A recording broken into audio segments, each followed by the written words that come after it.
Yeah, I'll react to that, sure. Yeah, sure.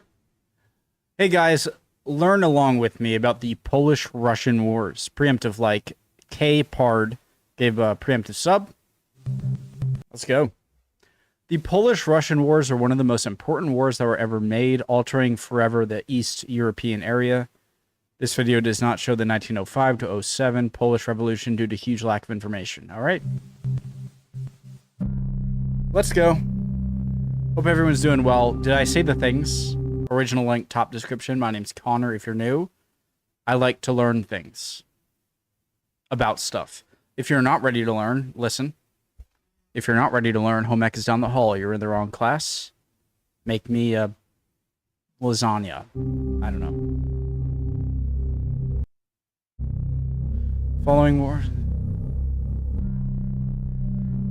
Okay. Guys, Livonia is like modern day Estonia, maybe northern Latvia area, right?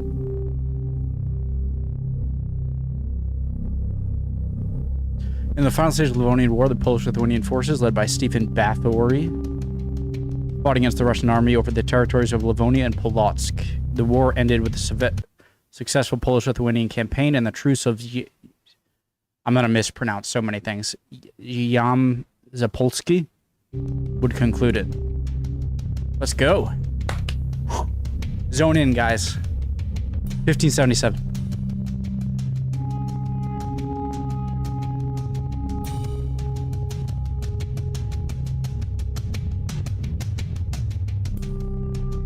First of all, can we just acknowledge how giant Poland, Lithuania... Russia's obviously bigger, but Baltic to almost the Black Sea? It's crazy.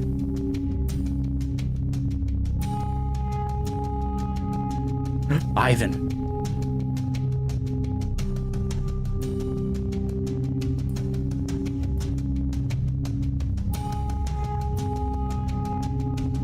There we go.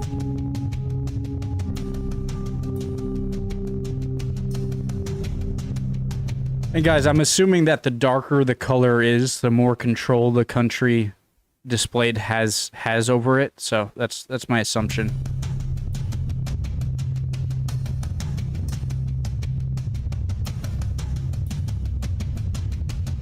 Joint offensive.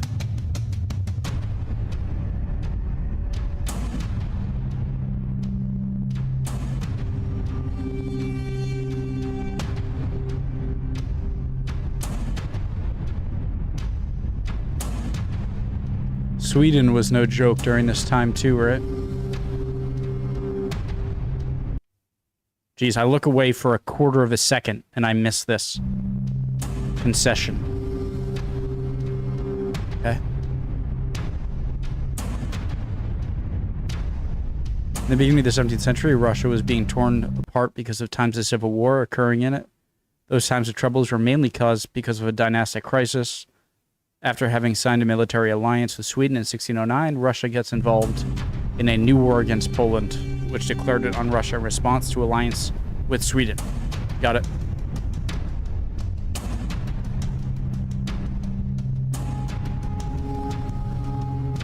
Santa? Zygmunt.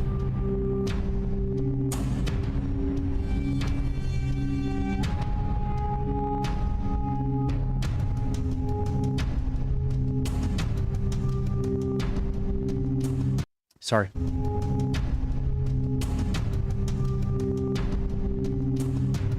Vladislav the Fourth.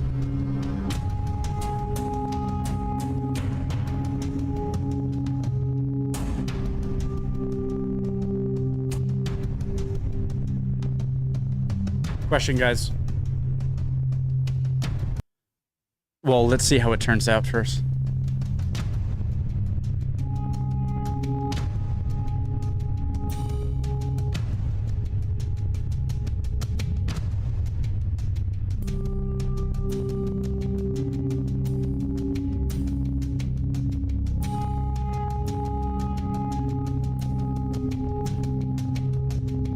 Okay, question, guys. So Russia having like if the capital of a country that you're fighting is able to be conquered by you and occupied for a year and still not capitulate, and then you're eventually pushed back, how does that happen? Is that due to like a decentralized power within the country? Because the more centralized your power is and more connected your power and society is to your capital, then the sooner you would probably surrender if that capital was conquered. But if you were more, I don't know if nomadic is the right term. Like, I want to use the Mongols as the perfect example. I feel like if you were able to capture, like, during the Mongol conquests, the capital of Mongolia, I'm sure they would be like, okay, so what? Because they aren't an army that relies completely on, like, they're nomadic. They can survive off the land, and they're very quick. And so that would make it so defeating them would depend less on capturing the capital and more on defeating the armies themselves. Does that make sense? And that's the only reason I can think why Russia can withstand so many assaults on its capital and still survive. Correct me if I'm wrong, or answer, please. You guys are great at that.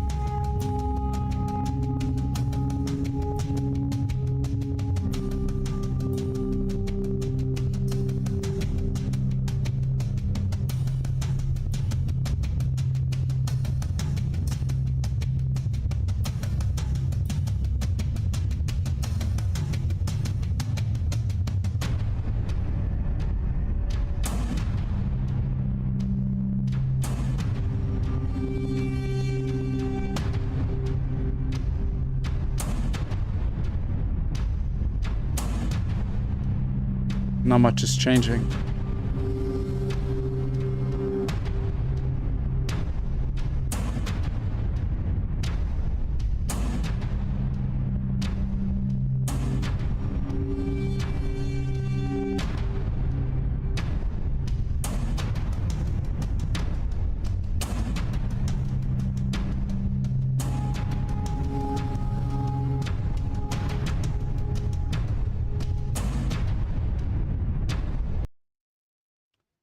Okay, so Poland won that war. That kind of goes against what I just asked, right? Because they just won. Because you can see all the land they got. Look at that. Now Poland-Lithuania is ginormous. Okay, so Poland was very powerful in the 1600s. Clearly. Smolensk was motivated by Russian will to get back the city of Smolensk. The inability of Russian forces to annihilate their foes led to the Russian surrender over the city of Smolensk. Okay. Whoa, that hair.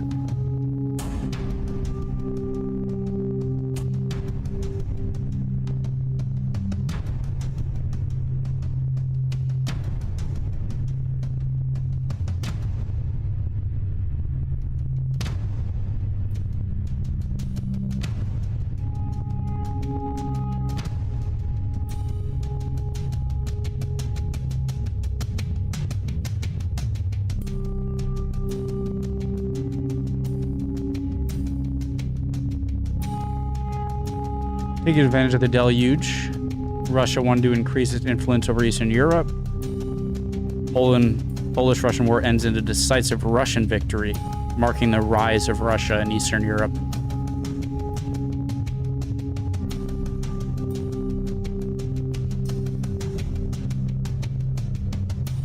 Jesus Christ! Okay.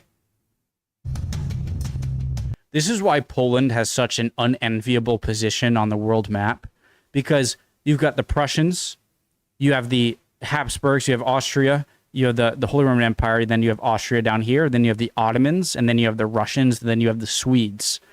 And you're all inside of a pretty non-geographically secure area. You know, like, you don't have a lot of mountains to protect your borders, you don't have a lot of natural geographical barriers to armies conquering you. And so, like, no matter how successful you are, in the future, you could face an alliance on all sides. And that makes the existence of a current-day Poland even more impressive. The fact that you weren't wiped out is very impressive. A lot. Okay.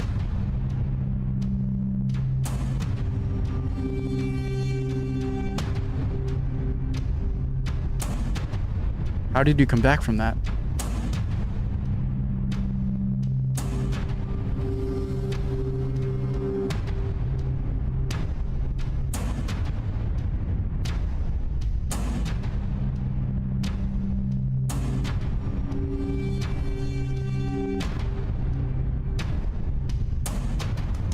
Polish War of Succession was a major European conflict.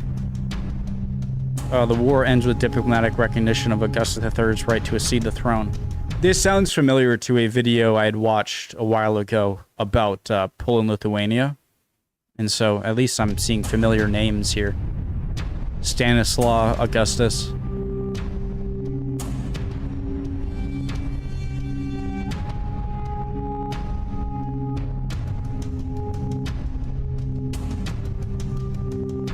That seems sort of... Why would you go so far when they can close your supply lines?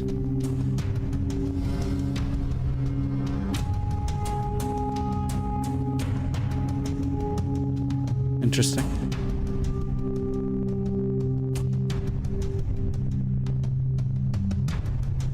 (1760s), some Polish-Lithuanian nobles decide to associate in Podolia at the fortress of Bar to defend the external and internal independence of the Commonwealth. Adopted some negative positions towards the king and got the neighboring countries to intervene. The war would end in a decisive anti-Bar victory, ending in the first partition of Poland. Okay.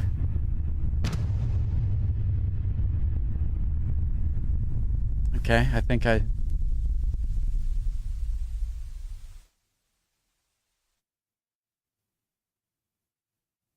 (1769). America is almost a thing.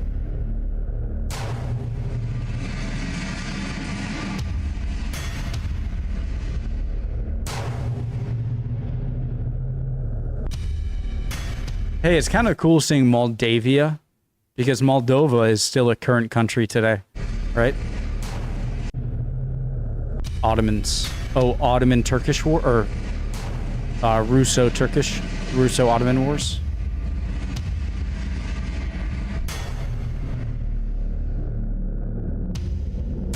Napoleonic Wars coming up in a few decades. That'll be interesting to see.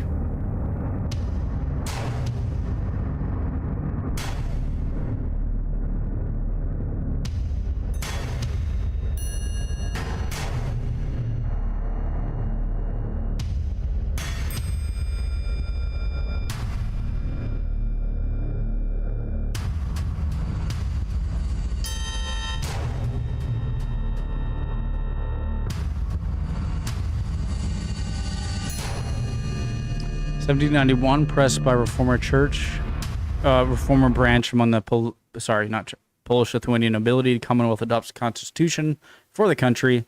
However, the constitution looks rude in the eyes of the Russian government. Inside Commonwealth, some aristocracy are being opposed to the adoption of the constitution, asking for Russian military intervention. Wow.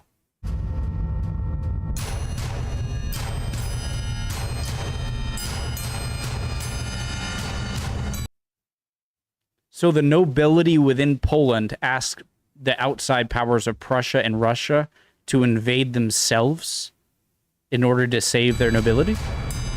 I guess that's kind of classic.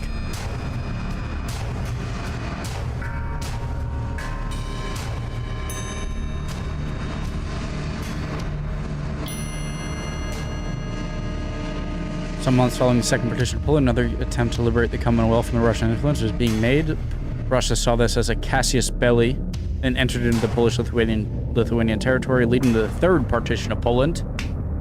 Jesus. This is the thing that's, again, crazy with Poland, is that your territory, even if you win an initial conflict, you always have to be paranoid by peripheral powers teaming up against you. It's not an ideal territory to have, and yet you keep it in many ways.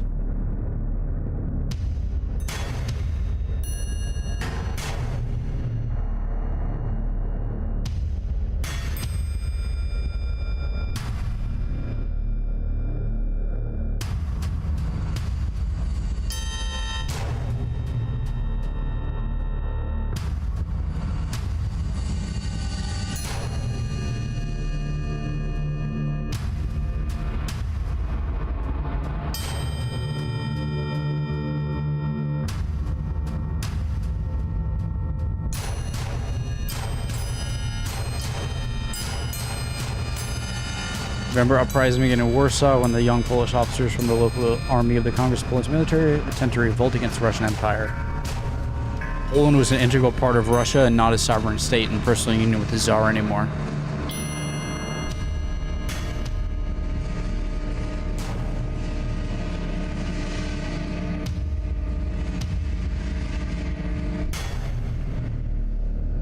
We're back, baby.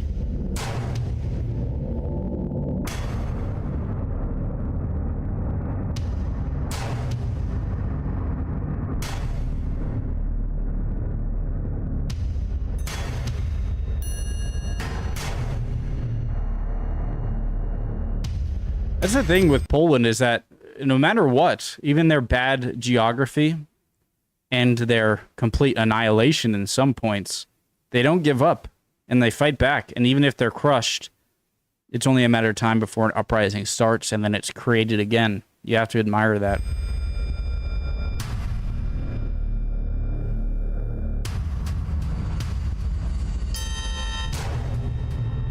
January uprising was insurrection instigated principally in the Russian partition of the former Polish-Lithuanian Commonwealth against its occupation by the Russian Empire. Once again, the uprising failed.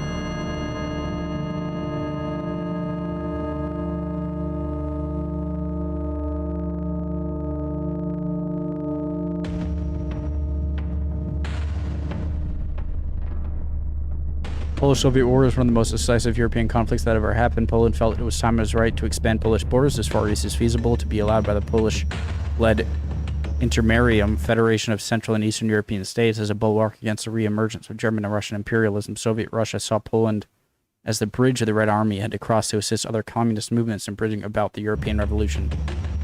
More European revolutions, sorry.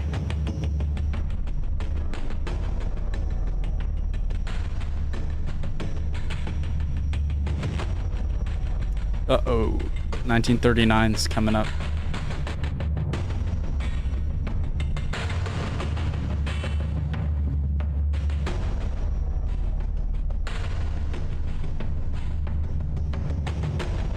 Belorussia. So Belarus?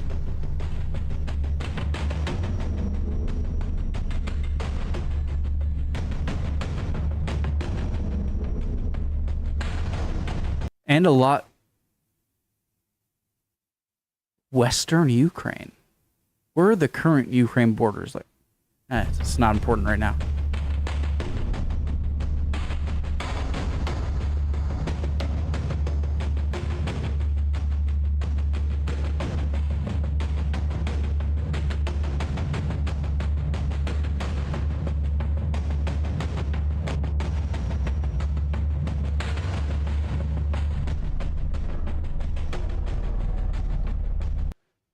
This might be a little wrong to say, but I'm thinking of it. I see the Polish and American situations as exact opposites.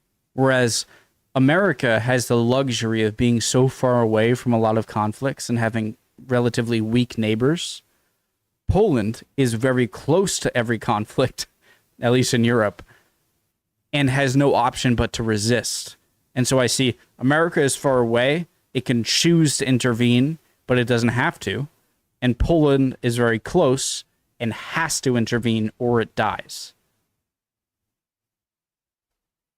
Crazy. And I mean that in a very respectful crazy. Honorable crazy. Soviet invasion of Poland to military operation of the Soviet Union. Formal declaration of war. Yep. I know about this part. Alright. It's the one... maybe the one section of text I don't have to read.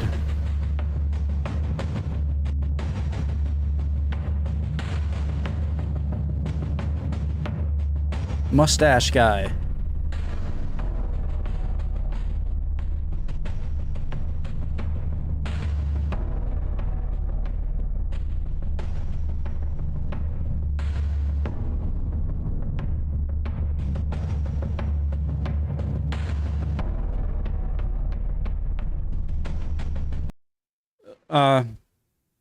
You have to respect Poland. You just have to. And the fact that Poland is still a country and is a strong country within Europe. Maybe the most resilient country on the planet that I can think of at the moment. Very interesting video. Great video. I like these map videos a lot.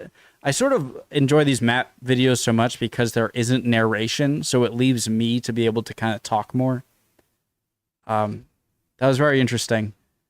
Would appreciate any comments down below, any answers to the questions I have, which you guys are always awesome at. And hope you learned something or can teach me something. I love you all. Hope you're all doing well. And hopefully I'll see you guys next video. We'll keep learning. Bye, guys.